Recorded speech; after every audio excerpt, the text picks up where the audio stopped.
화장실하게요? 사인을 먼저 서. 할머니, 지금 당장 도망치세요. 은행 창구 직원이 건넨 쪽지 한 장. 바로 옆에는 남편이 환하게 웃으며 앉아 있었고, 대기석 뒤편에는 흰 가운을 입은 남자 둘이 저를 지켜보고 있었습니다. 직원의 손이 떨리고 있었습니다. 입술은 새파랗게 질려 있었죠. 68년을 살면서 이렇게 온몸이 얼어붙은 적이 없었습니다. 그날 저는 몰랐습니다. 그 쪽지 한 장이 제 목숨을 구할 마지막 경고였다는 것을, 그리고 6년 전 잃어버린 제 딸과 다시 만나게 될 기적이 기다리고 있다는 것을. 저는 한명자입니다. 올해 68. 부산 자갈치 시장에서 40년째 생선 가게를 지키고 있습니다. 새벽 4시면 눈이 떠집니다. 몸에 밴 습관이죠. 찬바람이 코끝을 스치는 이른 아침, 저는 항상 시장 입구에서 첫 담배를 피웁니다. 연기가 하얗게 피어오르는 걸 보면 하루가 시작되는 것 같았습니다. 남편 최강수 씨가 세상을 떠난 지 20년이 넘었습니다. 그리고 제 딸 최수진이가 사라진 지도 6년이 흘렀습니다. 6년 전 2019년 5월 15일. 그날은 수진이 39번째 생일이었습니다. 엄마, 저녁에 미역국 끓여놔. 회사 끝나고 갈게. 아침에 나서며 던진 그 한마디가 제가 들은 딸의 마지막 목소리였습니다. 수진이는 그날 밤 돌아오지 않았습니다. 경찰은 3개월을 찾았습니다. 해운대 해변 근처에서 수진이 가방과 신발이 발견됐고, CCTV에는 바다를 향해 걸어가는 뒷모습이 마지막으로 찍혀 있었습니다. 실종이 아니라 자살 가능성이 높습니다. 형사는 그렇게 말했습니다. 하지만 저는 믿을 수 없었습니다. 제 딸이 왜 스스로 바다에 들어갑니까? 수진이는 행복했습니다. 승진도 했고 결혼도 앞두고 있었습니다. 무엇보다 그날 아침 미역국 끓여놔 하고 웃으며 나간 사람이 저녁에 바다로 걸어간다? 말이 안 됩니다. 하지만 경찰은 더 이상 찾지 않았습니다. 3개월 후 수진이는 공식적으로 실종자가 됐습니다. 그날부터 저는 매일 아침 수진이 방문을 열었습니다. 수진아, 일어나. 밥 먹어야지. 대답이 없다는 걸 압니다. 하지만 불렀습니다. 안 부르면 정말 수진이가 죽은 것 같아서 안 부를 수가 없었습니다. 영희 언니가 그랬습니다. 명자야, 이제 그만 보내줘라. 너만 아프잖아. 하지만 저는 보낼 수가 없었습니다. 시신도 못 봤는데 어떻게 보냅니까? 빈소도 없이, 유골도 없이 어떻게 장례를 치릅니까? 그렇게 6년을 살았습니다. 새벽 4시에 일어나 시장에 나가고 생선을 손질하고 장사를 하고 집에 돌아와 수진이 방문을 열고 매일 똑같은 하루를 살았습니다. 생선 손질을 할 때 칼을 쥔 손에 힘이 들어갔습니다. 칼로 생선배를 가를 때마다 생각했습니다. 우리 수진이도 바닷속에서 이렇게 차가울까? 그럼 칼을 쥔 손이 떨렸습니다. 눈물이 도마 위로 떨어졌습니다. 하지만 울 수도 없었습니다. 손님들 앞에서 울면 미친 사람 취급받으니까요. 그렇게 6년이 흘렀고 저는 지쳤습니다. 혼자 사는 것도 딸을 기다리는 것도 모두 지쳤습니다. 그때 박철수 씨를 만났습니다. 3년 전 가을이었습니다. 시장 입구 반찬 가게를 운영하는 최영희 언니가 소개해줬습니다. 명자야, 이분 우리 친척인데 혼자 사신대. 나이도 62이고 성격도 참 좋아. 한번 만나봐. 영희 언니는 저보다 2살 위 이른입니다. 40년을 같은 시장에서 장사하며 서로 의지하고 살아온 사이였습니다.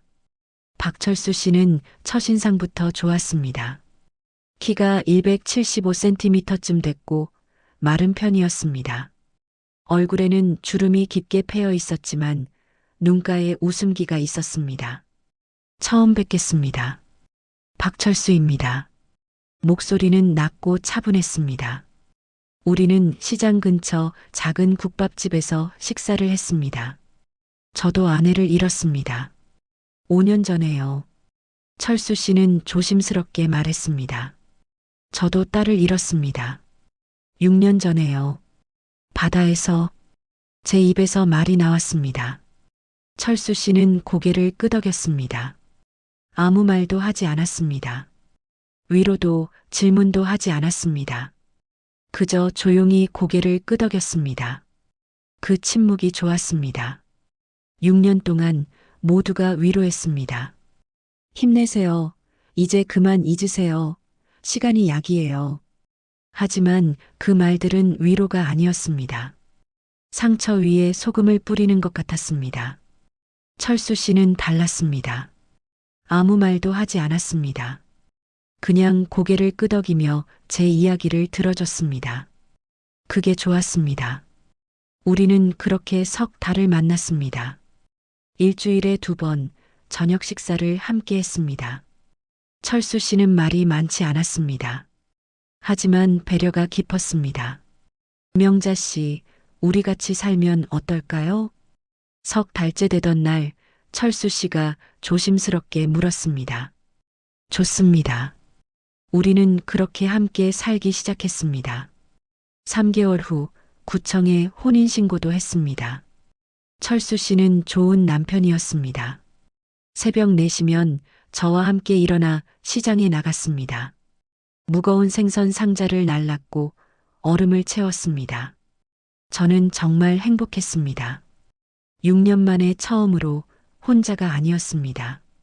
하지만 가끔, 아주 가끔 이상한 순간들이 있었습니다. 어느 날 저녁이었습니다. 제가 설거지를 하는데 철수 씨가 거실에서 전화 통화를 하고 있었습니다. 목소리가 작았습니다. 평소와 달리 낮고 긴장된 목소리였습니다. 아직입니다. 조금만 더 시간을 주십시오. 알고 있습니다. 서두르겠습니다. 저는 수도꼭지를 잠갔습니다. 여보, 누구랑 통화하세요? 철수 씨가 깜짝 놀라며 핸드폰을 주머니에 넣었습니다. 얼굴에 땀이 맺혀 있었습니다. 아, 예전 직장 동료였습니다. 별일 아니에요. 그 대답이 이상했습니다. 땀을 흘릴 정도로 긴장한 통화가 별일이 아니라니. 며칠 후였습니다. 제가 장롱 정리를 하다가 철수 씨의 양복 주머니에서 명함 한 장을 발견했습니다. 흰색 명함. 유재혁, 푸른솔 요양원 원장. 요양원? 철수 씨가 왜 요양원 원장 명함을 가지고 있는 걸까요? 그리고 뒷면에 작은 글씨로 뭔가 적혀 있었습니다. 최수진, 보험금 5억, 법정 대리인 동의 필요. 제 심장이 멈췄습니다. 수진이 이름이 왜 여기 있습니까? 손이 떨렸습니다. 다시 읽었습니다. 최수진. 제 딸 이름이 분명했습니다. 저는 명함을 다시 주머니에 넣었습니다. 아무것도 본 적 없는 척했습니다. 하지만 그날 밤 잠을 이룰 수 없었습니다. 어느 화요일 아침이었습니다. 철수 씨가 아침 식사를 하다가 말했습니다. 명자 씨, 오늘 은행 좀 같이 가실래요? 은행요? 무슨 일로요? 통장 정리 좀 하려고요. 명자 씨 통장이랑 제 통장이랑 합쳐서 가족 통장 하나 만들면 어떨까 해서요. 좋은 생각 같았습니다. 하지만 가슴 한편이 불안했습니다. 명함에 그 글귀가 자꾸 떠올랐습니다. 그래요. 좋아요. 그럼 오전 10시쯤 나가실까요? 제가 차 가지고 올게요. 철수 씨는 환하게 웃었습니다. 하지만 그 미소가 왠지 어색하게 느껴졌습니다. 입은 웃고 있는데 눈은 웃지 않는 것 같았습니다. 저는 가게로 나갔습니다. 오전 9시 영희 언니가 제 가게로 왔습니다. 명자야, 오늘 얼굴이 왜 그래? 안색이 안 좋은데? 그래요? 잠을 못 잤나 봐요. 영희 언니가 제 손을 잡았습니다. 명자야, 혹시 철수 씨랑 무슨 일 있어요? 아니에요, 왜요? 아니, 그냥 너 요즘 표정이 안 좋아서. 저는 잠시 망설이다가 조심스럽게 물었습니다. 언니, 철수 씨 소개해 줄 때 그 사람 어떻게 알았다고 했죠? 응? 우리 친척이라고 했잖아. 먼 친척. 얼마나 먼 친척인데요? 글쎄, 우리 시댁 쪽 친척인데 자세히는 나도 잘 몰라. 어른들이 소개해 주셨거든. 영희 언니의 대답이 애매했습니다. 순간 불안한 생각이 스쳤습니다. 철수 씨가 정말 영희 언니 친척이 맞을까? 오전 10시가 되기 10분 전이었습니다. 철수 씨가 차를 몰고 시장 입구에 도착했습니다. 은색 소나타였습니다. 명자 씨, 타세요.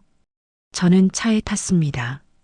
철수 씨는 평소처럼 웃고 있었지만 손이 계속 핸들을 움켜쥐고 있었습니다. 손마디가 하얗게 질려 있었습니다. 차가 출발했습니다. 차는 남포동 쪽으로 향했습니다. 어느 은행가요? 부산은행 남포동 지점이요. 오전 10시 20분. 차가 부산은행 남포동 지점 주차장에 멈춰 섰습니다. 명자 씨, 통장이랑 도장 가져오셨죠? 네. 가방에 넣었어요. 저는 가방을 확인했습니다. 통장 3개와 도장이 들어 있었습니다. 예금 2억 그리고 집 한 채. 남편 최강수 씨가 남긴 것과 제가 40년간 장사하며 모은 돈이었습니다. 은행 문을 열고 들어섰습니다. 에어컨 바람이 차갑게 얼굴을 스쳤습니다. 로비는 한산했습니다. 그때 제 시선이 한 곳에 멈췄습니다. 대기석 맨 뒤편에 흰 가운을 입은 남자 2명이 앉아 있었습니다. 병원 가운 같았습니다. 그들은 신문을 보는 척했지만 계속 저를 훔쳐봤습니다. 가슴이 철렁 내려앉았습니다. 78번 고객님, 5번 창구로 오세요. 전광판에 번호가 떴습니다. 제 번호였습니다. 명자 씨, 가시죠. 철수 씨가 제 팔을 잡았습니다. 힘이 들어가 있었습니다. 창구에 앉았습니다. 직원은 30대 중반쯤 되어 보이는 남자였습니다. 이름표에는 정민석이라고 적혀 있었습니다. 어떻게 오셨습니까? 직원이 미소를 지으며 물었습니다. 철수 씨가 제 옆에 바짝 붙어 앉으며 대답했습니다. 가족 통장 만들려고 왔습니다. 직원 정민석이 통장을 받아 컴퓨터로 확인하기 시작했습니다. 철수 씨가 서류 봉투를 꺼내 직원에게 건넸습니다. 직원이 서류를 받아 펼쳐봤습니다. 그 순간 직원의 얼굴이 굳어지는 게 보였습니다. 서류를 보던 손이 멈췄습니다. 정민석은 15년 차 베테랑 은행원이었습니다. 수많은 서류를 봐왔지만 이런 서류는 처음이었습니다.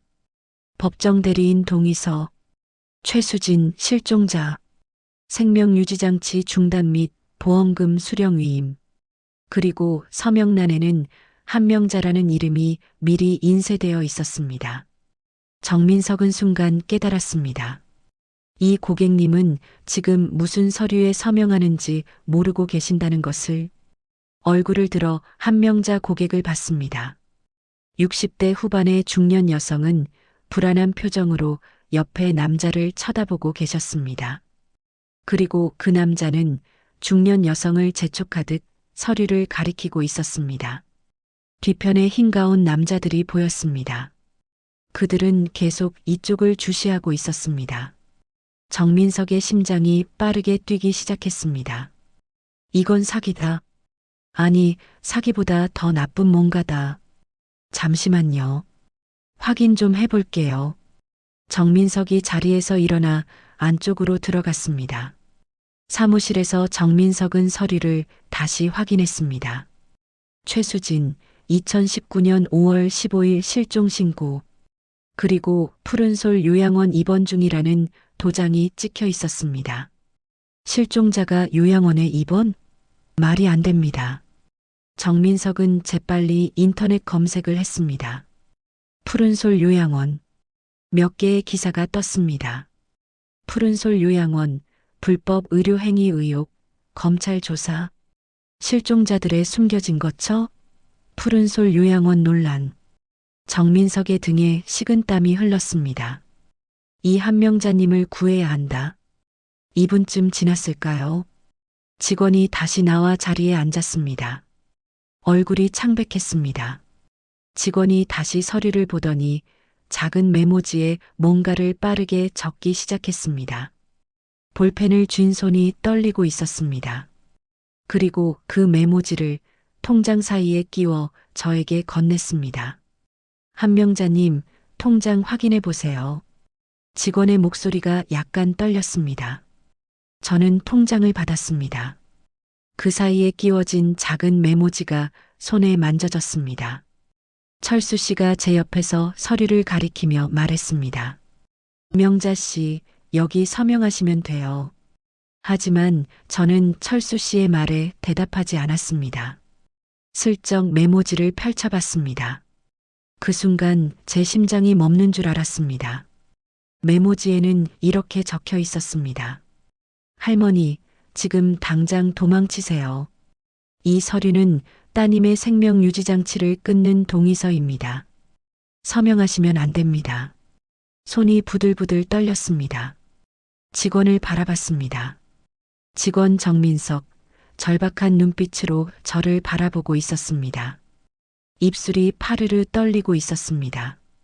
그리고 다시 화장실 쪽을 눈짓했습니다. 저는 다시 메모지를 봤습니다. 따님의 생명 유지 장치를 끊는 동의서. 수진이가 살아있다는 겁니까? 6년 동안 바다에 빠져 죽었다고 생각했던 제 딸이? 그렇다면 이 남자는 대체 누구입니까? 제 옆에서 웃고 있는 이 사람은? 명자 씨, 왜 그러세요? 빨리 서명하셔야죠. 철수 씨의 목소리에 조급함이 묻어났습니다. 평소에는 듣지 못했던 날카로움이었습니다. 저는 쪽지를 재빨리 주머니에 집어넣었습니다. 화장실 좀 가야겠어요. 제 목소리가 떨렸습니다. 지금요? 서명하시고 가시면 안 될까요? 철수 씨가 제 손목을 잡았습니다. 차갑고 단단했습니다. 3년 동안 한 번도 느껴본 적 없는 힘이었습니다. 이 사람이 생선 상자를 나를 때도 이렇게 거칠게 잡지 않았습니다. 안 돼요. 지금 급해요. 저는 철수 씨의 손을 뿌리치고 자리에서 일어섰습니다. 뒤를 돌아보니 흰 가운 남자 2명이 자리에서 일어나고 있었습니다. 그들의 눈이 저를 향하고 있었습니다. 마치 사냥감을 노리는 맹수처럼. 저는 화장실 방향으로 걸었습니다. 다리가 후들거렸지만 계속 걸었습니다. 화장실 앞을 지나쳤습니다. 그리고 비상구 표시가 보였습니다. 더 이상 생각할 시간이 없었습니다. 저는 비상구 문을 벌컥 열고 뛰쳐나갔습니다. 명자 씨, 명자 씨. 뒤에서 철수 씨의 외침이 들렸습니다. 하지만 저는 뒤도 돌아보지 않았습니다. 68년을 살면서 이렇게 미친 듯이 뛴 적이 없었습니다. 무릎이 아팠습니다. 숨이 턱까지 찼습니다. 하지만 멈출 수 없었습니다. 수진이가 살아있다. 내 딸이 살아있다. 그 생각만이 저를 달리게 했습니다. 비상계단을 내려가며 가방을 꽉 붙잡았습니다. 1층까지 내려와 뒷문으로 나갔습니다. 큰 길로 나가 택시를 잡았습니다. 손을 흔드는 것도 제대로 안 될 만큼 떨렸지만 다행히 택시가 멈춰섰습니다. 부평동이요. 빨리 가주세요. 목소리가 갈라졌습니다. 택시가 출발했습니다. 뒷유리로 은행을 바라봤습니다. 철수 씨와 흰 가운 남자들이 은행 밖으로 뛰쳐나와 주위를 두리번거리고 있었습니다. 주머니에서 쪽지를 꺼냈습니다. 할머니, 지금 당장 도망치세요. 이 서류는 따님의 생명 유지 장치를 끊는 동의서입니다. 은행 직원은 대체 왜 이런 쪽지를 건넨 걸까요? 수진이가 정말 살아있는 걸까요? 생명유지장치라니. 그럼 수진이는 지금 어딘가 병원에 누워 있다는 겁니까? 6년 동안 저는 매일 바다를 원망했습니다. 딸을 삼킨 바다를 미워했습니다. 그런데 수진이는 바다에 없었던 겁니까? 휴대폰이 울렸습니다. 철수 씨였습니다. 손이 떨려 전화를 받을 수가 없었습니다. 저는 휴대폰을 가방 깊숙이 집어넣었습니다. 그때 영희 언니 얼굴이 떠올랐습니다. 40년 지기 친구, 유일하게 믿을 수 있는 사람. 오전 11시, 택시가 부평동 반찬 골목에 도착했습니다. 영희 언니의 가게로 걸어갔습니다. 영인의 반찬 간판이 보였습니다. 문을 열었습니다. 어서 오세요. 영희 언니가 환하게 웃다가 제 얼굴을 보고는 표정이 굳었습니다. 세상에 명자야. 너 왜 이래? 얼굴이 왜 그래? 영희 언니가 달려와 제 팔을 붙잡았습니다. 그 순간 6년 동안 쌓였던 모든 것이 무너져 내렸습니다. 언니, 목이 메었습니다. 말이 나오지 않았습니다. 입만 벌렸다 다물었다 했습니다. 영희 언니가 저를 가게 뒷방으로 데려갔습니다. 방문을 닫고 저를 앉혔습니다. 명자야, 무슨 일이야? 말해봐. 저는 가방에서 쪽지를 꺼냈습니다. 영희 언니에게 건넸습니다. 그리고 방금 있었던 일을 모두 털어놓기 시작했습니다. 은행에 갔던 일, 흰 가운 남자들, 직원이 건넨 쪽지, 서류에 적혀 있던 내용. 영희 언니의 얼굴이 점점 굳어졌습니다. 명자야, 이건 심상치 않아. 분명 뭔가 있어. 나도 그렇게 생각해요. 그런데 언니, 나 어디로 가야 하죠? 집에도 못 가겠고. 그때 제 핸드폰이 또 울렸습니다. 철수 씨였습니다. 받지 마. 일단 상황 파악부터 하자. 영희 언니가 제 핸드폰을 무음으로 돌렸습니다. 잠시 후 화면에 문자가 쏟아지기 시작했습니다. 명자 씨, 어디 가셨어요? 왜 갑자기 도망가셨어요? 명자 씨, 전화 좀 받으세요. 걱정돼요. 명자 씨, 요즘 많이 힘드시죠? 병원 가서 검사 받아야 할 것 같아요. 마지막 문자를 보는 순간 온몸에 소름이 돋았습니다. 명자 씨, 요즘 깜빡깜빡 하시는 거 알아요? 치매 검사 한번 받아보세요. 은행에서도 이상하게 행동하셨잖아요. 치매. 저를 치매 환자로 만들려는 겁니까? 영희 언니가 제 팔을 잡았습니다. 명자야, 이거 봐. 철수 씨가 지금 너를 정신병자로 만들려는 것 같아. 그럼 다른 사람들한테도 그렇게 말하겠네요. 제가 이상하다고. 제 말을 믿지 말라고. 우리 경찰에 신고해야 돼. 바로 그때였습니다. 영희 언니의 핸드폰이 울렸습니다. 모르는 번호였습니다. 여보세요? 최영희 사장님이십니까? 저는 부산은행 남포동 지점 정민석이라고 합니다. 은행 직원, 쪽지를 건넨 그 사람. 네, 말씀하세요. 한명자님 계좌에서 비상연락처로 사장님 번호가 등록되어 있어서 연락드렸습니다. 혹시 한명자님 지금 괜찮으신가요? 네. 지금 제 가게에 계세요. 다행입니다. 제가 꼭 한명자님을 뵙고 싶은데 가능할까요? 중요한 얘기가 있습니다. 영희 언니가 저를 바라봤습니다. 저는 고개를 끄덕였습니다. 어디서 만날까요? 제가 지금 퇴근 시간인데 사장님 가게로 갈게요. 30분 안에 도착하겠습니다. 30분이 하루처럼 길게 느껴졌습니다. 저는 뒷방 구석에 앉아 손톱을 물어뜯으며 기다렸습니다. 창밖을 보니 해가 중천에 떠 있었습니다. 평소 같으면 지금쯤 가게에서 생선을 손질하고 있을 시간입니다. 손님들이 명자 언니 고등어 한 마리만 하고 부를 시간입니다. 하지만 지금 저는 여기 숨어 있습니다. 3년을 같이 산 남편에게서 도망치고 있습니다. 아니, 남편이 아닙니다. 그 사람이 대체 누군지 모르겠습니다. 30분쯤 지났을까? 가게 문을 두드리는 소리가 들렸습니다. 영희 언니가 문을 열었습니다. 30대 중반쯤 되어 보이는 남자가 들어왔습니다. 은행에서 봤던 그 직원, 정민석이었습니다. 한명자님 무사하시네요. 정말 다행입니다. 정민석이 제 앞에 앉으며 안도의 한숨을 쉬었습니다. 한명자님, 제 이름은 정민석입니다.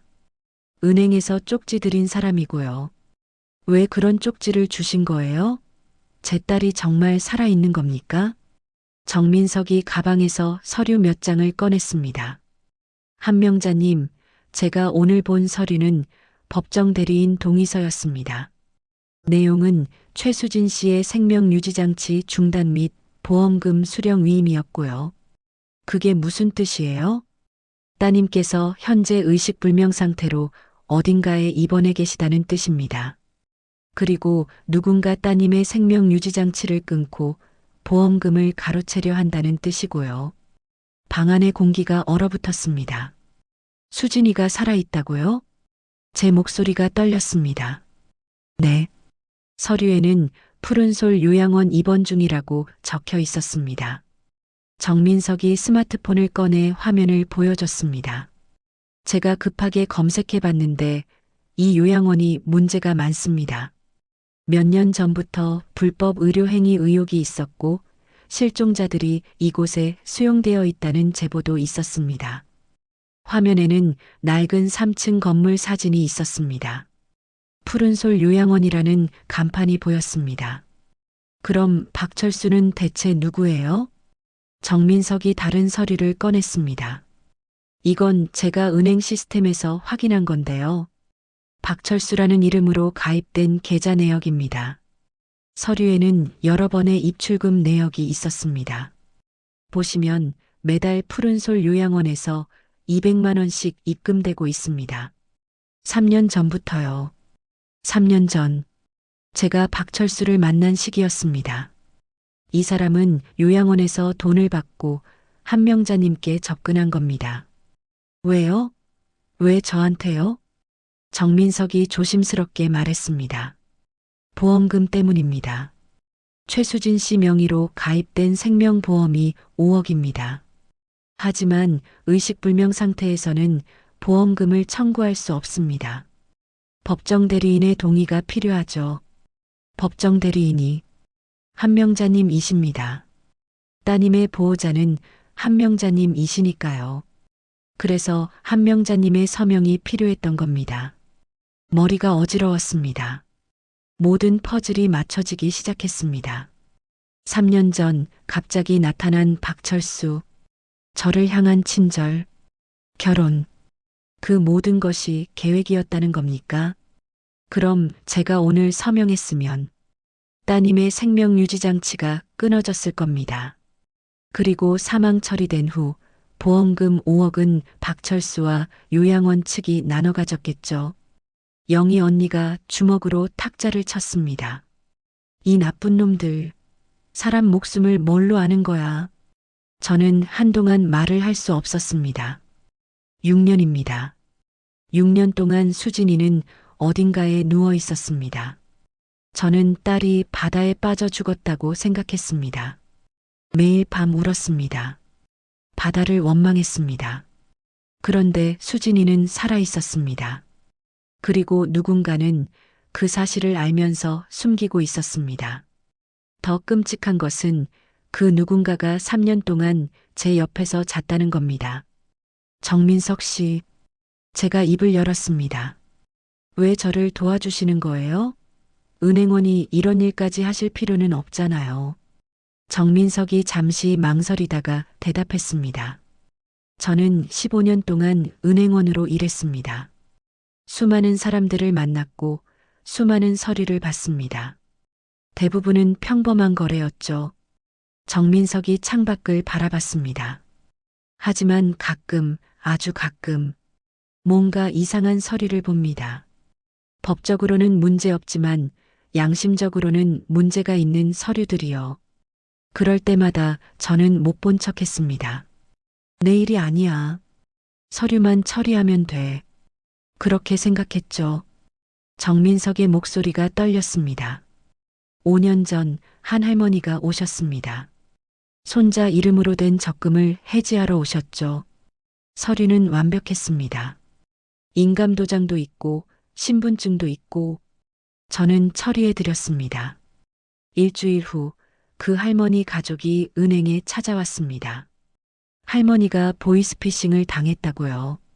손자를 사칭한 사기꾼이 할머니를 속여서 돈을 빼돌렸다고요.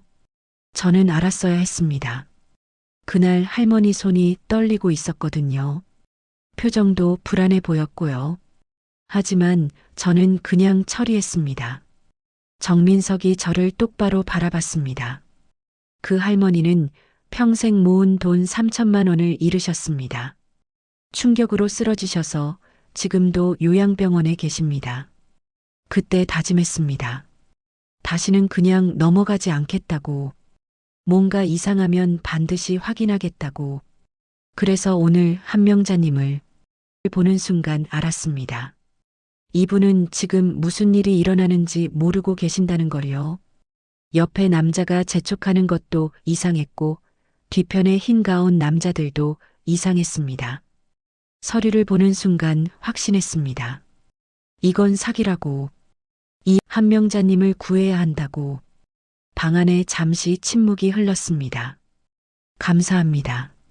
제가 말했습니다. 정민석 씨가 아니었으면 저는 지금쯤 제 딸을 더 이상 말을 이을 수 없었습니다. 정민석이 고개를 저었습니다. 아닙니다. 이제 중요한 건 따님을 구하는 겁니다. 어떻게 해야 하죠?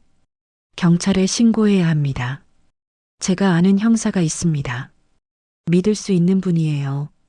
정민석이 전화를 걸었습니다. 김 형사님, 저 정민석입니다. 죄송하지만 긴급 상황입니다. 지금 부평동으로 와주실 수 있으세요? 30분 후 가게 문을 두드리는 소리가 들렸습니다. 40대 중반쯤 되어 보이는 남자가 들어왔습니다. 키가 크고 단단한 체격이었습니다. 한명자님이시죠?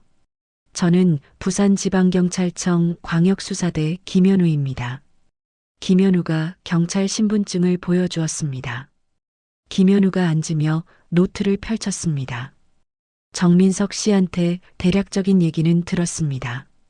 할머니, 지금부터 제가 질문 드리는 거 정확하게 대답해 주세요. 네. 박철수와 언제 결혼하셨습니까? 3년 전 가을이요. 정확히는 2022년 10월이요. 어떻게 만나셨습니까? 제 친구 최영애 씨가 소개해 줬습니다. 김현우가 영희 언니를 바라봤습니다. 사장님, 박철수를 어떻게 아셨습니까? 제 시댁 쪽 먼 친척이라고 들었어요.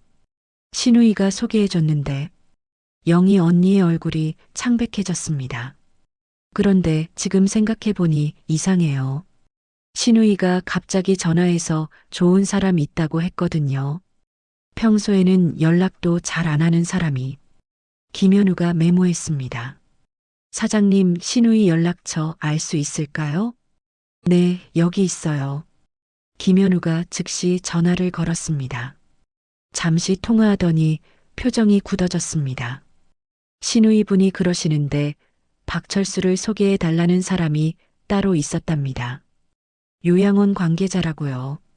푸른솔 요양원? 네. 10만 원을 주면서 최영희 씨한테 박철수를 소개해 달라고 부탁했답니다. 모든 것이 계획이었습니다. 영희 언니를 이용해서 저에게 접근한 겁니다. 김현우가 계속 질문했습니다. 한명자님, 박철수가 집에서 이상한 행동한 적 있습니까? 네. 가끔 전화 통화할 때 목소리를 낮추고 긴장하는 것처럼 보였어요. 그리고 요양원 원장 명함을 가지고 있었어요. 뒷면에는 수진이 이름과 보험금 액수가 적혀 있었고요. 김현우의 얼굴이 굳어졌습니다. 푸른솔 요양원 유재혁 원장. 김현우가 노트북을 열었습니다. 유재혁 63세. 의사면허 보유. 25년 전 푸른솔 요양원 개원. 겉으로는 깨끗합니다. 세금도 잘 내고 자선 사업도 하고요. 하지만 8년 전 내부 제보가 있었습니다. 실종자들을 불법으로 수용하고 보험금을 가로챈다는 의혹. 하지만 조사 당시 증거를 찾지 못했어요. 제보자도 말을 바꿨고요. 그럼 어떻게 해야 하나요? 제 딸을 구할 수 있나요? 김현우가 저를 똑바로 바라봤습니다. 한명자님, 위험할 수 있는데 한명자님이 직접 도와주셔야 할 것 같습니다. 뭘 하면 되나요? 박철수를 이용하는 겁니다. 한명자님이 직접 박철수에게 연락하는 거예요. 돌아가고 싶다고. 김현우의 계획은 이랬습니다. 박철수는 지금 당황하고 있을 겁니다. 한명자님이 도망갔으니까요 하지만 한명자님이 먼저 연락해서 미안하다. 제가 요즘 정신이 없어서 그랬다고 하면 안심할 겁니다. 그럼 다시 한명자님을 데리러 올 겁니다. 그때 우리가 미행해서 푸른솔 요양원으로 갑니다. 그리고 현장을 급습하는 거죠. 한명자님 위험합니다 하지만 이게 따님을 구할 유일한 방법입니다. 저는 깊게 숨을 들이마셨습니다. 두려웠습니다. 하지만 수진이를 구해야 했습니다. 알겠어요. 하겠습니다. 다음 날 아침 7시 김현우 형사와 정민석이 가게로 왔습니다. 김현우는 큰 가방을 들고 있었습니다. 한명자님, 오늘 작전 설명드리겠습니다. 김현우가 가방에서 작은 기기들을 꺼냈습니다. 이건 초소형 녹음기예요. 한명자님 옷 단추에 숨겨 달아드릴 겁니다. 그리고 이건 위치 추적기예요. 한명자님 신발 깔창 안에 넣을 겁니다. 그럼 제 위치를 알 수 있나요? 네. 실시간으로 추적 가능합니다. 그리고 이건 비상신호기예요. 김현우가 작은 단추만한 기기를 보여줬습니다. 이걸 주머니에 넣고 계세요. 위험하다고 느끼시면 이걸 3번 누르세요. 그럼 저희가 즉시 돌입합니다. 알겠습니다. 그럼 시작하겠습니다. 박철수한테 전화하세요. 저는 떨리는 손으로 철수 씨 번호를 눌렀습니다. 2번의 신호음. 명자 씨. 철수 씨의 목소리가 들렸습니다. 급하고 다급했습니다. 여보. 제 목소리를 일부러 힘없게 만들었습니다. 명자 씨, 지금 어디세요? 괜찮으세요? 저 영희 언니 집에 있어요. 왜 거기 가셨어요? 어제 왜 그러셨어요? 미안해요. 제가 요즘 정신이 없나 봐요. 은행에서 갑자기 겁이 나서. 명자 씨, 괜찮아요. 이해해요. 요즘 많이 힘드셨죠? 제가 걱정 많이 했어요. 철수 씨의 목소리가 부드러워졌습니다. 하지만 저는 알 수 있었습니다. 그 목소리가 가짜라는 것을. 집에 가고 싶어요. 데리러 와줄래요? 당연하죠. 지금 바로 갈게요. 어디 계세요? 부평동 영인의 반찬 가게요. 알겠어요. 30분 안에 갈게요. 기다리세요, 명자 씨. 전화가 끊겼습니다. 김현우가 고개를 끄덕였습니다. 잘하셨습니다. 완전히 속은 것 같네요. 정민석이 제 옷단추에 작은 녹음기를 달았습니다. 이제 한명자님이 하시는 모든 말이 녹음됩니다. 김현우가 제 신발 깔창 안에 작은 칩을 넣었습니다. 이제 한명자님 위치가 실시간으로 저희 화면에 표시됩니다. 그리고 이거 잊지 마세요. 김현우가 비상신호기를 제 손에 쥐어줬습니다. 위험하면 3번 누르세요. 우리가 즉시 갑니다. 모든 준비가 끝났습니다. 30분이 영원처럼 느껴졌습니다. 30분쯤 지나서 밖에서 차 소리가 들렸습니다. 김현우가 창문으로 확인했습니다. 은색 소나타. 박철수 맞습니다. 한명자님 준비되셨죠? 저는 고개를 끄덕였습니다. 심장이 터질 것 같았지만 참았습니다. 수진아, 엄마가 간다. 엄마가 너를 구하러 간다. 이제 나가세요. 최대한 자연스럽게요. 저는 일어서서 가게 밖으로 나갔습니다. 철수 씨가 차에서 내려 저를 향해 걸어왔습니다. 얼굴에는 걱정스러운 표정이 가득했습니다. 명자 씨, 괜찮으세요? 어제 정말 걱정했어요. 미안해요. 제가 정신이 없었나 봐요. 아니에요. 이해해요. 명자 씨도 많이 힘드셨죠? 철수 씨가 저를 차로 안내했습니다. 저는 차에 탔습니다. 옆자리에 앉은 이 사람이 3년 동안 제 옆에서 잤던 사람이 갑자기 낯설어 보였습니다. 아니, 처음부터 몰랐던 사람이었습니다. 차가 출발했습니다. 명자 씨, 물 좀 드세요. 목마르시죠? 철수 씨가 생수병을 건넸습니다. 이미 뚜껑이 열려 있었습니다. 순간 본능이 경고했습니다. 이 물에 뭔가 탔다고. 고마워요. 조금 이따 마실게요. 지금은 속이 안 좋아서. 그래요? 그럼 나중에 드세요. 철수 씨는 더 이상 권하지 않았습니다. 차는 자갈치 시장 방향이 아니라 반대 방향으로 향했습니다. 여보, 집이 저쪽인데 왜 이쪽으로 가요? 아, 명자 씨. 제가 말씀드릴 게 있어요. 철수 씨의 목소리가 조금 달라졌습니다. 더 차갑고 낮아졌습니다. 뭔데요? 명자 씨, 요즘 깜빡깜빡 하시는 거 아시죠? 어제 은행에서도 갑자기 이상하게 행동하셨고, 그건 제가 병원 예약해뒀어요. 검사 한번 받아보세요. 건강검진이라고 생각하시면 돼요. 병원요? 저는 괜찮은데요. 명자 씨, 검사만 받으면 돼요. 금방이에요. 좋은 병원이에요.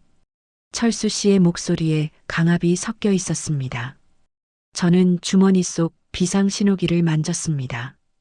하지만 아직 누르면 안 됩니다. 수진이를 찾아야 합니다. 알겠어요. 병원 갈게요. 차가 계속 달렸습니다. 부산 시내를 벗어나 기장 쪽으로 향했습니다. 바다가 보이기 시작했습니다. 6년 전 수진이가 마지막으로 목격된 곳도 바다였습니다. 해운대 바다. 경찰은 수진이가 바다에 뛰어들었다고 했습니다. 하지만 수진이는 바다에 없었습니다. 누군가 수진이를 데려갔습니다. 그리고 6년 동안 숨겨왔습니다. 40분쯤 지났을까요? 차가 한 건물 앞에 멈췄습니다. 푸른솔 요양원. 낡은 3층짜리 건물이었습니다. 페인트가 벗겨져 있었고 창문은 철창이 쳐져 있었습니다. 깨끗하고 현대적인 요양원이 아니었습니다. 마치 폐건물 같았습니다. 자, 내리세요. 철수 씨가 차 문을 열어주었습니다. 저는 내렸습니다. 다리가 후들거렸지만 꾹 참았습니다. 수진아, 엄마가 왔어. 조금만 기다려. 요양원 입구로 걸어갔습니다. 녹슨 철문이 삐걱 소리를 내며 열렸습니다. 복도는 어두웠습니다. 곰팡이 냄새와 약 냄새가 섞여 있었습니다. 어서 오십시오. 정면에서 한 남자가 걸어 나왔습니다. 60대 초반쯤 되어 보였습니다. 흰 가운을 입고 있었습니다. 저는 이 요양원 원장 유재혁입니다. 유재혁. 명함에서 봤던 그 이름이었습니다. 반갑습니다. 한명자 씨, 박철수 씨한테 많이 들었습니다. 유재혁이 손을 내밀었습니다. 저는 악수하지 않았습니다. 제가 왜 여기 와야 하나요? 명자 씨, 건강검진 받으러 오셨잖아요. 요즘 기억력이 많이 떨어지신다고 들었습니다. 저는 멀쩡해요. 그래도 검사는 받아보시는 게 좋습니다. 이쪽으로 오시죠. 유재혁이 복도를 가리켰습니다. 저는 걸었습니다. 철수 씨가 제 뒤를 따라왔습니다.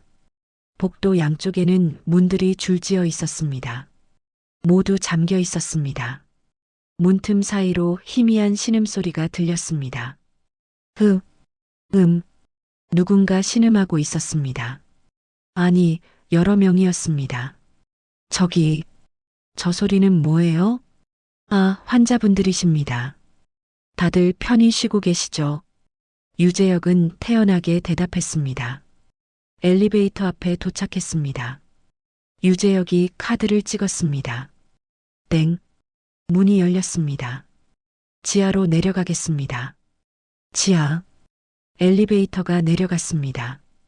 제 심장도 함께 내려가는 것 같았습니다. 땡. 문이 열렸습니다. 지하 2층. 복도는 더 어두웠습니다. 형광등이 깜빡거렸고 벽은 금이 가 있었습니다. 이쪽으로 오세요. 유재혁이 앞서 걸었습니다. 복도 끝에 큰 철문이 보였습니다. 특별병동, 관계자 외 출입 금지 빨간 글씨로 쓰여 있었습니다. 유재혁이 철문을 열었습니다. 안은 넓은 공간이었습니다. 침대가 10여 개 놓여 있었습니다. 그리고 각 침대에는 사람이 누워 있었습니다. 모두 의식이 없었습니다. 튜브와 선이 몸에 연결되어 있었습니다. 기계음이 삐 규칙적으로 울렸습니다. 명자 씨, 따님을 보여드리죠. 유재혁이 침대 하나 앞에서 멈춰섰습니다. 저는 그 침대를 바라봤습니다. 그리고 보았습니다. 하얀 침대에 누워있는 사람을. 마른 몸, 창백한 얼굴, 양쪽 팔에는 링거 바늘이 꽂혀 있었습니다. 코에는 산소 호흡기가 연결되어 있었습니다. 머리카락은 길게 자라 있었지만 많이 빠져 있었습니다. 하지만 얼굴은 알아볼 수 있었습니다. 제 딸, 수진이었습니다. 수진아. 제 입에서 그 이름이 흘러나왔습니다. 목소리가 떨렸습니다. 다리에 힘이 풀렸습니다. 무릎이 꺾였습니다. 바닥에 주저앉았습니다. 철수 씨가 저를 붙잡으려 했지만 저는 그의 손을 뿌리치고 수진이에게로 기어갔습니다. 수진아. 침대 옆에 도착했습니다. 수진이 손을 잡았습니다. 차가웠습니다. 뼈만 남은 손이었습니다. 제가 기억하는 수진이 손이 아니었습니다. 6년 전 수진이는 통통한 손이었습니다. 따뜻하고 부드러웠습니다. 그 손으로 제 어깨를 주물러 주곤 했습니다. 엄마, 어깨 아프지? 내가 해줄게. 하지만 지금 제가 잡은 손은 뼈와 피부만 남아 있었습니다. 수진아, 엄마야. 엄마가 왔어. 수진이 얼굴을 바라봤습니다. 눈은 감겨 있었습니다. 입술은 바짝 말라 있었습니다. 볼은 푹 꺼져 있었습니다. 이게 제 딸입니까? 6년 전 환하게 웃으며 엄마 저녁에 미역국 끓여놔 하던 그 딸입니까? 가슴이 찢어지는 것 같았습니다. 수진아, 미안해. 엄마가 늦었어. 엄마가 몰랐어. 목이 메었습니다. 하지만 울지 않았습니다. 울 수가 없었습니다. 너무 큰 충격에 눈물조차 나오지 않았습니다. 명자 씨 유재혁의 목소리가 들렸습니다. 차갑고 사무적이었습니다. 따님은 6년 전 교통사고로 심각한 뇌손상을 입었습니다. 의식불명 상태예요. 뇌파는 있지만 깨어날 가능성은 거의 없습니다. 거짓말. 의학적 사실입니다. 할머니, 이 서류를 보세요. 유재혁이 서류를 꺼냈습니다. 생명유지장치 중단 동의서입니다. 명자 씨가 여기 서명해 주시면 따님을 편히 보내드릴 수 있습니다. 안 돼요. 수진이 살아있어요. 명자 씨, 이건 살아있는 게 아닙니다. 기계가 숨을 쉬게 하는 겁니다. 따님의 고통을 끝내드리는 게 맞습니다. 유재혁이 펜을 건넸습니다. 서명하시면 보험금도 받으실 수 있습니다. 5억입니다. 그 돈으로 편히 사세요. 그제야 깨달았습니다. 이 사람들이 원하는 게 뭔지. 수진이의 목숨이 아니었습니다. 돈이었습니다. 보험금 5억. 이 사람들은 6년 동안 수진이를 살려뒀습니다. 아니, 죽이지 않고 가둬뒀습니다. 보험금을 타기 위해.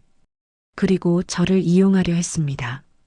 법정 대리인인 제가 서명해야 생명 유지 장치를 끊을 수 있으니까. 절대 안 돼요. 저는 펜을 받지 않았습니다. 명자 씨, 생각을 다시 해보세요. 따님은 이미. 싫어요. 수진이는 살아있어요. 제 목소리가 떨렸습니다. 유재혁의 표정이 굳어졌습니다. 한명자 씨, 협조해 주셔야 합니다. 싫어요. 철수 씨, 한명자 씨를 설득 좀 해주시죠. 철수 씨가 제 옆에 앉았습니다. 명자 씨, 저를 보세요. 저는 명자 씨를 위해서 하는 말이에요. 수진 씨는 이미 돌아오지 못해요. 고통만 연장하는 겁니다. 3년 동안 명자 씨라고 다정하게 불렀던 그 목소리가 지금은 낯설게 들렸습니다. 당신이 뭘 알아요? 명자 씨, 당신은 대체 누구예요? 박철수가 누구예요? 철수 씨의 얼굴이 굳어졌습니다. 명자 씨, 진정하세요. 진정하라고? 3년 동안 저를 속였잖아요. 제 딸이 여기 있는 것도 알면서 모른 척 했잖아요. 명자 씨, 그건 바로 그때였습니다. 쾅! 철문이 박살났습니다. 꼼짝 마. 경찰이다. 김현우 형사가 돌입했습니다. 뒤로 경찰들이 쏟아져 들어왔습니다. 손들어. 유재혁, 넌 체포됐어. 김현우가 유재혁에게 수갑을 채웠습니다. 유재혁, 감금, 사기, 의료법 위반 혐의로 긴급 체포한다. 이게 무슨 짓이야? 당신들 영장 있어? 있습니다. 여기요. 김현우가 영장을 내밀었습니다. 다른 경찰들이 박철수에게도 달려들었습니다. 박철수, 아니 박민철. 넌 사기 및 감금 방조 혐의로 체포한다. 박민철. 그게 진짜 이름이었습니다. 명자 씨, 오해예요. 박철수. 아니 박민철이 제게 소리쳤습니다. 하지만 경찰들이 그를 끌고 나갔습니다. 한명자님, 괜찮으세요? 김현우가 제게 다가왔습니다.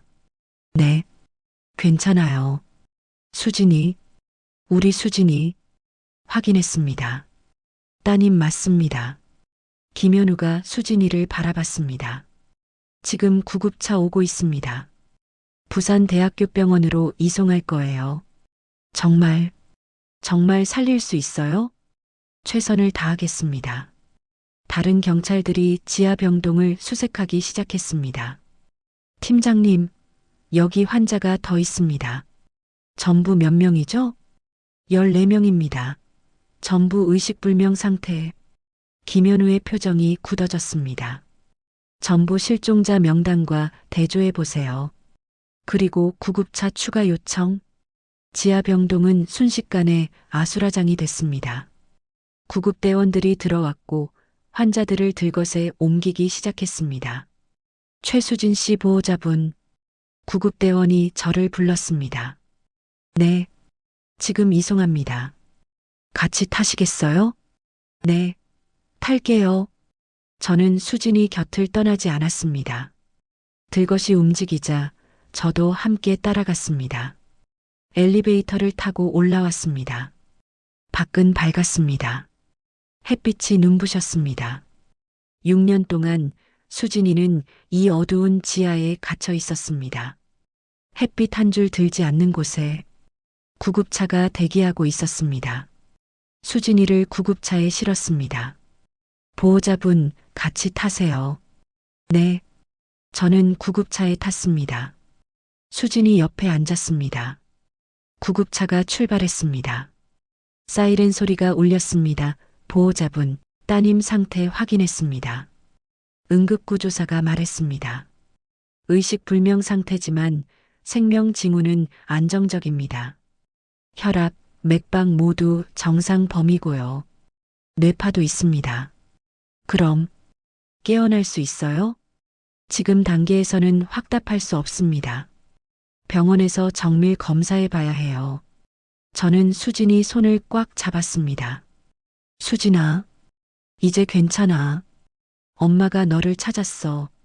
이제는 엄마가 지킬게. 6년입니다. 6년 만입니다. 6년 동안 수진이 손을 잡지 못했습니다. 6년 동안 수진이 얼굴을 보지 못했습니다.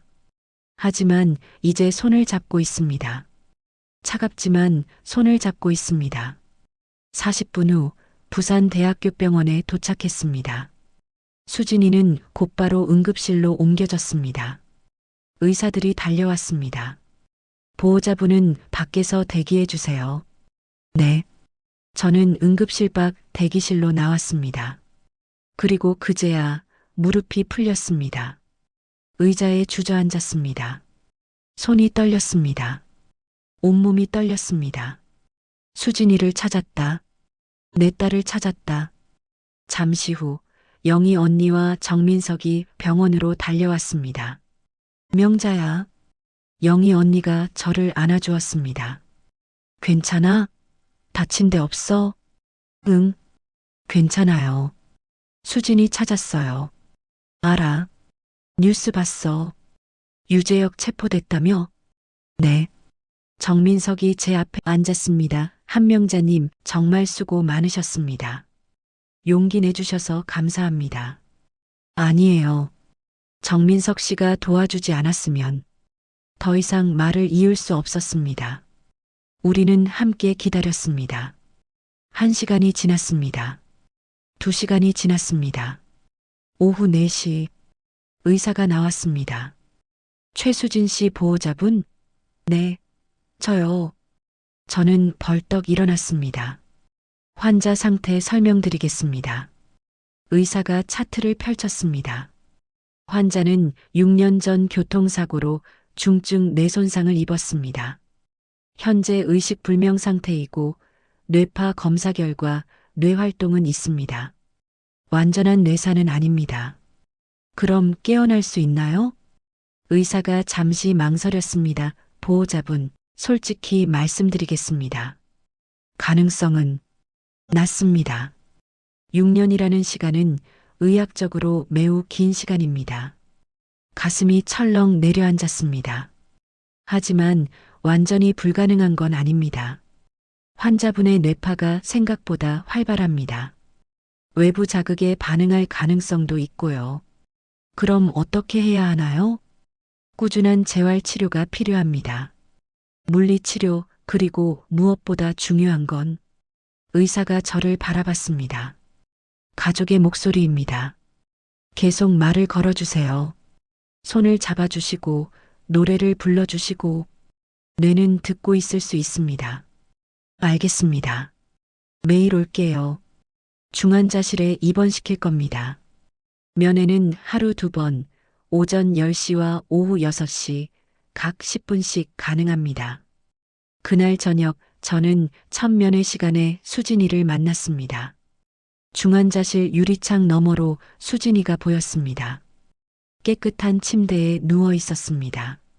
각종 기계에 연결되어 있었지만 요양원의 그 음침한 모습보다는 나아 보였습니다. 간호사가 문을 열어줬습니다. 저는 조심스럽게 들어갔습니다. 수진이 곁에 앉았습니다. 손을 잡았습니다. 수진아, 엄마야. 목소리가 떨렸습니다. 수진아, 여기는 병원이야. 나쁜 곳 아니야. 좋은 곳이야. 의사 선생님들이 너를 치료해 주실 거야. 수진이는 대답이 없었습니다. 눈도 뜨지 않았습니다. 수진아, 엄마가 매일 올게. 매일 와서 손 잡아줄게. 노래도 불러줄게. 면회 시간 10분이 끝났습니다. 보호자분, 시간 되셨습니다. 간호사가 조심스럽게 말했습니다. 네. 저는 수진이 손을 놓았습니다. 수진아, 엄마 내일 또 올게. 그날 밤부터 저는 병원 생활을 시작했습니다. 영희 언니가 당분간 가게를 봐주겠다고 했습니다. 저는 병원 근처 고시원에 방을 얻었습니다. 하루 2만 원짜리 작은 방이었습니다. 하지만 괜찮았습니다. 수진이 가까이 있으니까요. 매일 아침 10시 저는 중환자실 앞에 섰습니다. 그리고 10분 동안 수진이와 함께 있었습니다. 수진아, 엄마야. 오늘 날씨 좋아. 햇빛이 따뜻해. 수진아, 엄마가 미역국 끓여왔어. 너 퇴원하면 먹자. 수진아, 영희 이모가 안부 전하래. 빨리 일어나래. 매일 똑같은 일상이었습니다. 하지만 지루하지 않았습니다. 6년 동안 저는 수진이가 어디 있는지도 몰랐습니다. 살아있는지 죽었는지도 몰랐습니다. 하지만 이제는 압니다. 수진이가 여기 있다는 것을, 숨쉬고 있다는 것을, 그것만으로도 감사했습니다. 일주일이 지났습니다. 2주일이 지났습니다. 수진이는 깨어나지 않았습니다. 3주일째 되던 날 김현우 형사가 병원을 찾아왔습니다. 한명자님, 재판 날짜 잡혔습니다.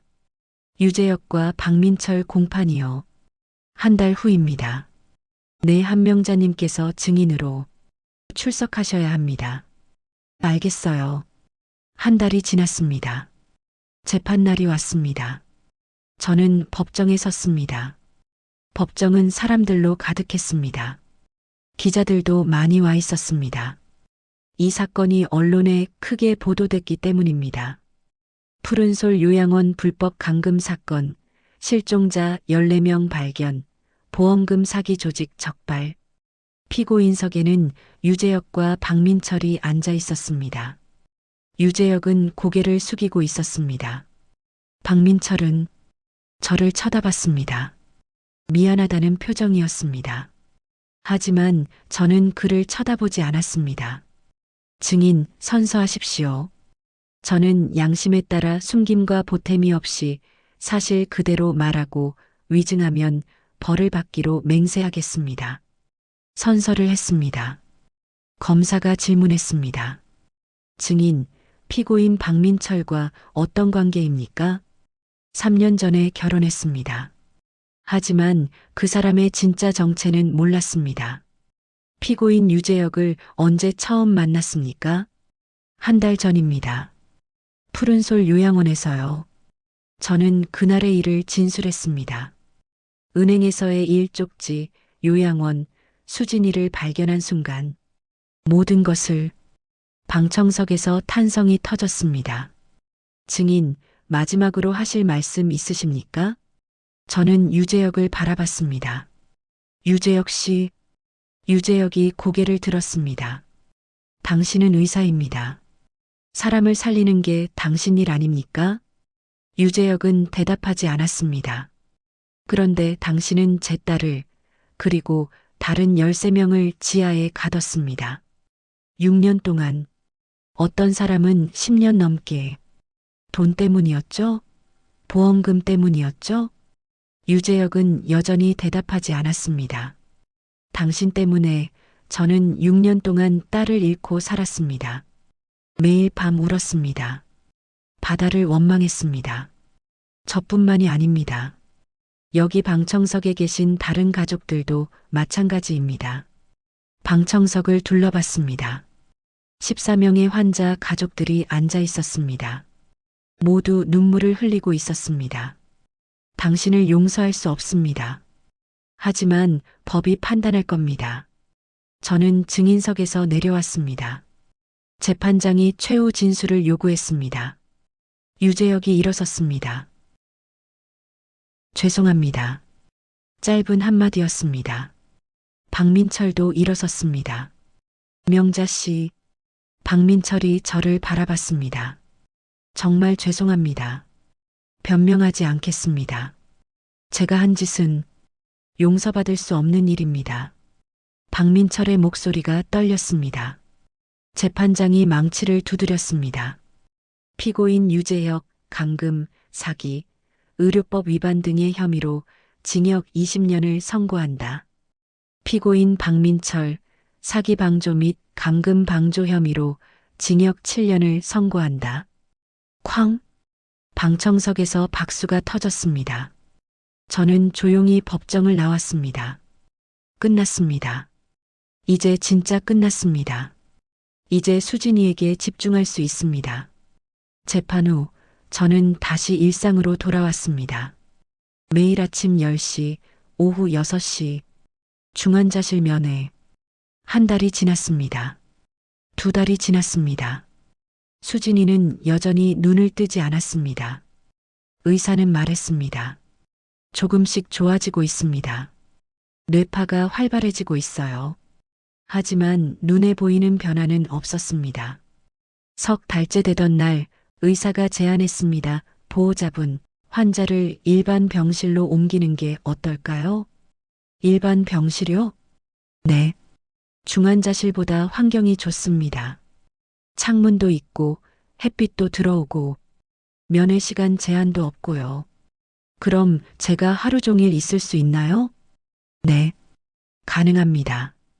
그날 수진이는 3층 일반 병실로 옮겨졌습니다. 창문이 있는 방이었습니다. 햇빛이 들어왔습니다.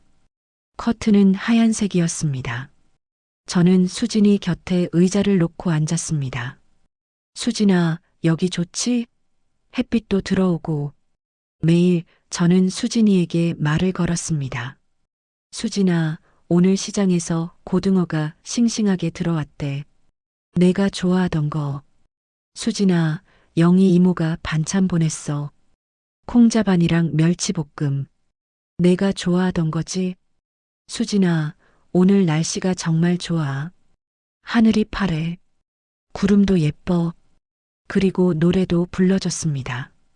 수진이가 어렸을 때 좋아하던 자장가. 자장 자장 우리 아기, 잘도 잔다 우리 아기. 목소리가 떨렸지만 계속 불렀습니다. 넉 달이 지났습니다. 5월이 왔습니다. 5월 15일, 수진이 생일이었습니다. 45번째 생일. 저는 작은 케이크를 준비했습니다. 촛불은 켤 수 없었지만 케이크는 침대 옆 테이블에 놓았습니다.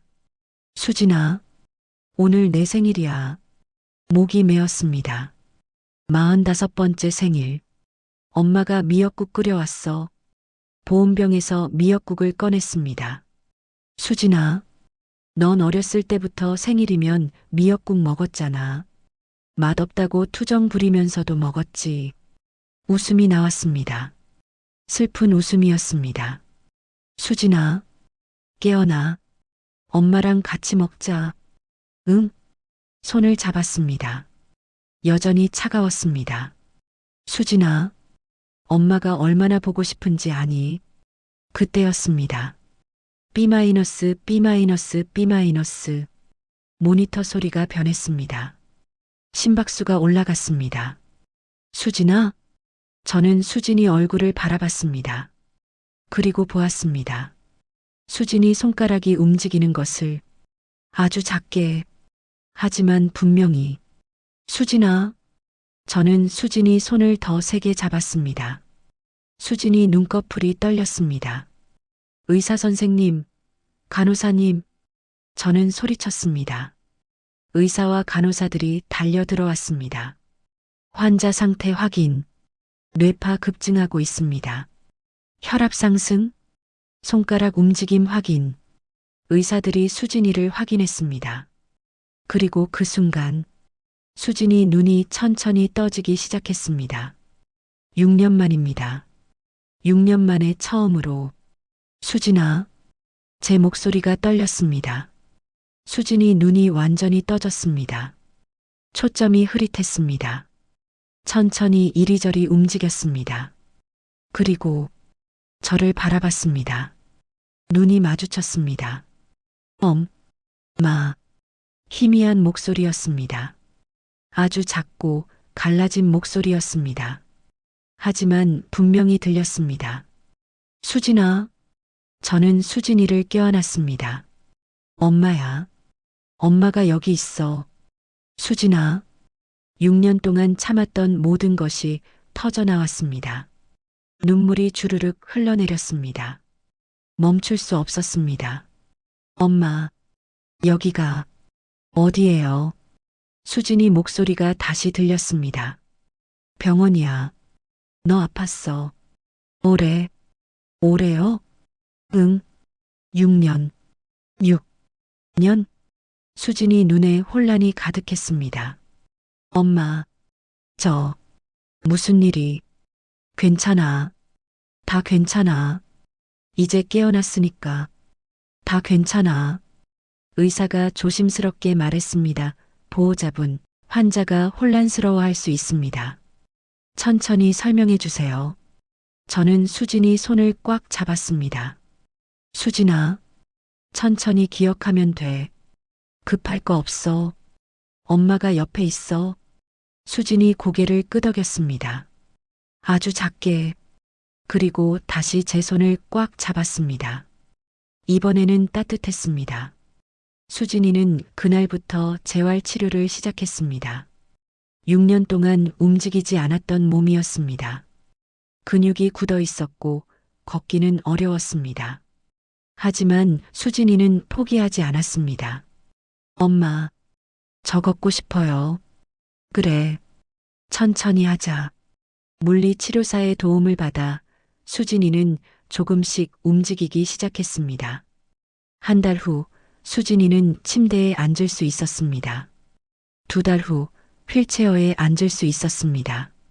3달 후 보조기를 하고 몇 걸음 걸을 수 있었습니다. 엄마, 봐요. 걸어요. 수진이가 환하게 웃었습니다. 6년 만에 보는 그 웃음이었습니다. 저도 웃었습니다. 오랜만에 행복한 눈물이었습니다. 6개월 후 수진이는 퇴원했습니다. 휠체어를 타고 병원 밖으로 나왔습니다. 햇빛이 따뜻했습니다. 엄마, 바다 보고 싶어요. 그래, 가자. 우리는 해운대로 갔습니다. 6년 전 수진이가 마지막으로 목격된 그곳. 파도가 밀려왔다가 밀려갔습니다. 갈매기가 울었습니다. 수진이가 휠체어에 앉아 바다를 바라봤습니다. 엄마, 예뻐요. 그래, 예쁘다. 저도 바다를 바라봤습니다. 6년 전 저는 이 바다를 미워했습니다. 딸을 삼킨 바다라고 생각했으니까. 하지만 이제는 압니다. 바다는 아무 잘못이 없었다는 것을. 그리고 이제 이 바다가 아름답게 보입니다. 엄마, 수진이가 제 손을 잡았습니다. 고마워요. 포기하지 않아줘서. 엄마니까. 저는 수진이 손을 꽉 잡았습니다.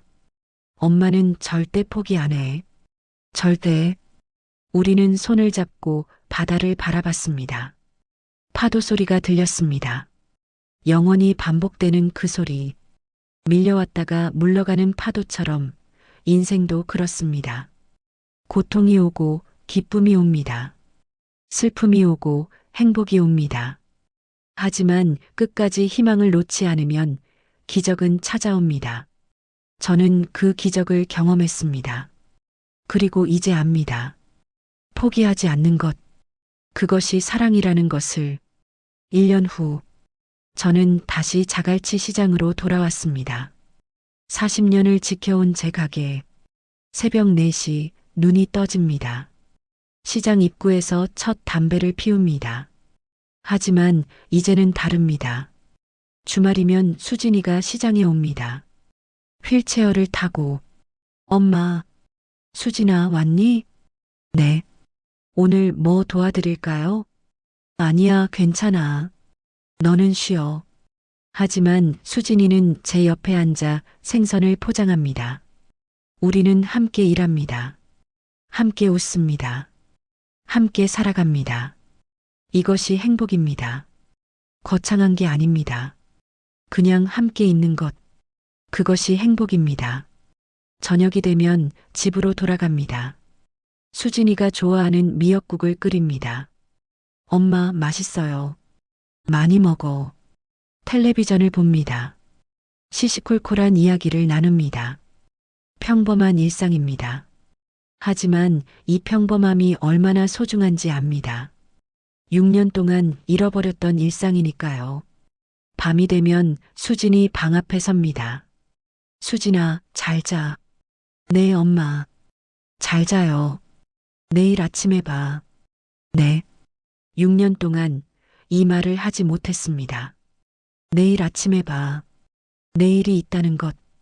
함께할 내일이 있다는 것. 그것만으로도 감사합니다. 창밖을 바라봅니다. 별이 빛나고 있습니다.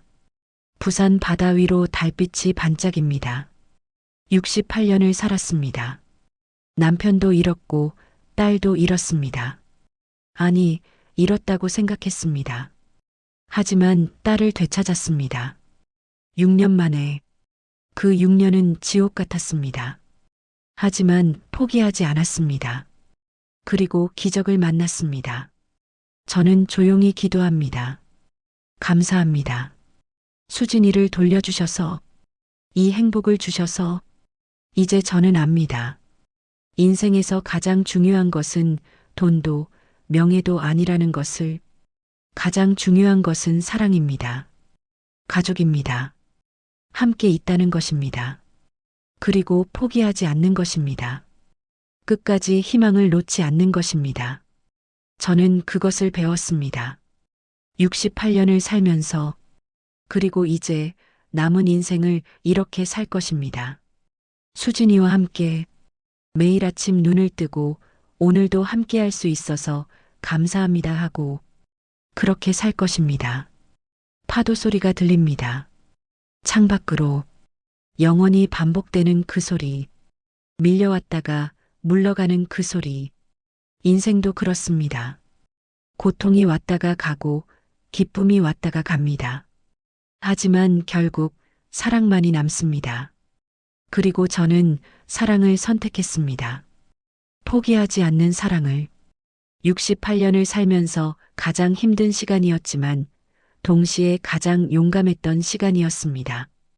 6년을 기다린 끝에 찾은 기적. 그리고 포기하지 않는 사랑의 힘. 저는 이제 압니다. 기적은 하늘에서 떨어지는 게 아닙니다. 기적은 포기하지 않는 사람에게 찾아옵니다. 매일 아침 수진이 방문을 열고 수진아, 일어나 하고 불렀던 그 6년. 미친 사람 취급받으면서도 딸이 살아있다고 믿었던 그 시간. 그 모든 것이 헛되지 않았습니다. 여러분도 지금 힘드실 수 있습니다. 포기하고 싶으실 수 있습니다. 하지만 부디 조금만 더 버텨주세요. 어둠이 깊을수록 새벽은 가깝습니다. 파도가 밀려가면 반드시 다시 밀려옵니다. 여러분의 기적도 반드시 찾아올 겁니다. 이 이야기가 여러분께 작은 위로와 희망이 되었기를 바랍니다. 힘든 시간을 겪고 계신 분들께 말씀드립니다. 포기하지 마세요. 끝까지 희망을 놓지 마세요. 기적은 분명 찾아옵니다. 오늘 이야기가 도움이 되셨다면 구독과 좋아요, 알림 설정 꼭 부탁드립니다. 그리고 댓글로 여러분의 이야기도 들려주세요. 어디서 들으셨는지, 어떤 부분이 가장 기억에 남으셨는지, 여러분의 한 줄 한 줄이 저에게 큰 힘이 됩니다. 더 감동적이고 더 따뜻한 이야기로 찾아뵙겠습니다. 건강하시고 행복하세요. 감사합니다.